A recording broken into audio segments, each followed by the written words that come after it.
بسم اللہ الرحمن الرحیم۔ ایک ذرا سی بیج پر نظر دوڑاتے ہیں کہ ایک ذرا سی بیج کی مثال لے لیجئے جس کو آپ زمین میں بوتے ہیں۔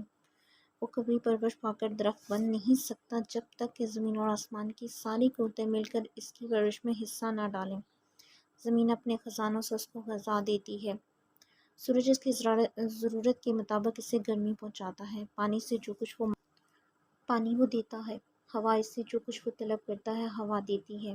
راتیں اسے ٹھنڈک پہنچاتی ہیں، دن سے گرمی پہنچا کر پختگی کی طرف لے جاتا ہے۔ اسی طرح مہینے برسوں تک مسلسل ایک باقاعدگی کے ساتھ یہ سب مل جل کر کام کرتے ہیں، تب جا کر اس کی پرورش ہوتی ہے، کہیں جا کر درخت بنتا ہے اور اس میں پھل آتے ہیں۔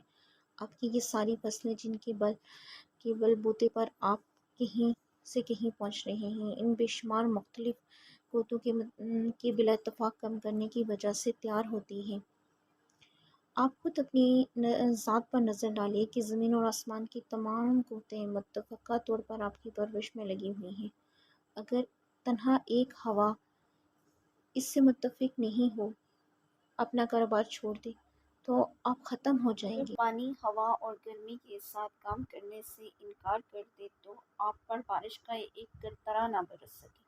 اگر مٹی پانی کے ساتھ اتفاق کرنا چھوڑ دے تو آپ کے باغ سوکھ جائیں گے اور آپ کی کھیتیاں کبھی نہ پکیں گی اور آپ کے مکان کبھی نہ بن سکے گی۔ اگر دیا سلائی کی رگڑ سے آگ پیدا کرنے پر راضی نہ ہو تو چولہے ٹھنڈے ہو جائیں گے اور آپ کے سارے کارخانے بیٹھ جائیں گے۔ اگر لوہا آگ کے ساتھ تعلق کام کرنے سے انکار کر دے تو ریلیں اور موٹریں تو دور کی بات ہے، ایک سوئی اور ایک چھڑی تک نہ بن سکے گی۔ اور زن یہ سارے